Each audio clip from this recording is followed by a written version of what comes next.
Hello friends, welcome back to our channel. இன்னைக்கு climate கொஞ்சம் சில்லுன்னு க்ளவுடியாக இருக்கனால கொஞ்ச நேரம் ரசிச்சுட்டு கையோட டின்னருக்கான ப்ரிப்பரேஷனில் இறங்கியாச்சு ஃப்ரெண்ட்ஸ்.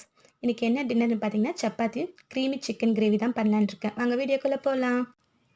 இதுக்கு 1/2 kg சிக்கன் எடுத்திருக்கேன். அது கூட கொத்தமல்லி இலையும் புதினா கருவேப்பிலை 1/2 லெமன் எடுத்து வச்சுருக்கேன். ஸ்பைசஸில் பார்த்தீங்கன்னா மிளகாய்த்தூள், மஞ்சள்தூள், தனியாத்தூள், உப்பு, கரம் மசாலா, பெப்பர். கிரைண்ட் பண்ணுறதுக்கான மசாலாலாம் என்னென்னு பார்த்தீங்கன்னா தேங்காய், பாதாம், முந்திரி, பிரிஞ்சி இலை, கல்பாசி, பட்டை, லவங்கம் எடுத்துக்கோங்க ஸ்பைசஸ். இது கூட 2 டேபிள் ஸ்பூன் கர்ட் எடுத்து வச்சுருக்கேன். இப்போ பார்த்தீங்கன்னா சிக்கனில் நல்லா ஃப்ரை பண்ண ப்ரௌன் கலரில் நல்லா ஃப்ரை பண்ண ஆனியன் எடுத்துக்கலாம். அது கூட 1 tablespoon ginger garlic paste add பண்ணிக்கிறேன். அப்புறம் எடுத்து வச்சுருக்க கர்டு 2 டேபிள் ஸ்பூன் அதையும் வந்து ஆட் பண்ணிக்கலாம். தென் இதோட நம்ம எடுத்து வச்சுருக்க லெமன் வந்து நல்லா ஸ்க்விஸ் பண்ணி விட்டுக்கலாம், அந்த ஜூஸ் அந்த சிக்கன்லலாம் படுற மாதிரி. அதுக்கப்புறம் வந்து இந்த கொத்தமல்லி இலை, புதினா இலை, கருவேப்பிலை இதை வந்து ஆட் பண்ணிக்கலாம். இதையும் ஆட் பண்ணிவிட்டு நம்ம எடுத்து வச்சுருக்க மசாலாஸ், அந்த மசாலாஸையும் வந்து நம்ம இப்போ இது கூட ஆட் பண்ணிக்கலாம். இந்த கிரேவி பார்த்திங்கன்னா சப்பாத்தி, இட்லி, தோசை, ரைஸ் முதற்கொண்டு எல்லாத்துக்கும் நல்லா டேஸ்டியாக எம்மியாக இருக்கும் ஃப்ரெண்ட்ஸ்.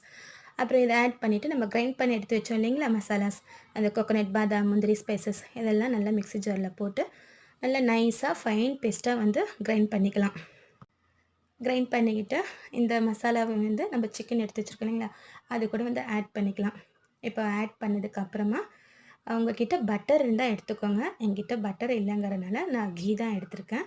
நான் வந்து கீ 2 ஸ்பூன் வந்து ஆட் பண்ணிக்கிறேன். உங்கள்கிட்ட பட்டர் இருந்தால் 2 ஸ்பூன் வந்து ஆட் பண்ணிக்கோங்க. இது வந்து நல்லா க்ரீமி டெக்ஸ்சர் வந்து கொடுக்கும், டேஸ்ட்டையும் டெக்ஸ்டரையும். ஸோ அதுக்காக நான் வந்து இதை ஆட் பண்ணிக்கிறேன்.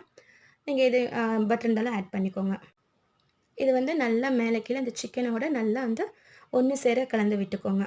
நல்லா இந்த மாதிரி மிக்ஸ் பண்ணிவிட்டு ஒரு 20 மினிட்ஸ் வந்து நல்லா மேரினேட் பண்ண விட்டுருங்க. ஒரு 20 மினிட்ஸ்க்கு அப்புறம் பார்த்தீங்கன்னா நல்லா இந்த மாதிரி மேரினேட் ஆகிருக்கும்.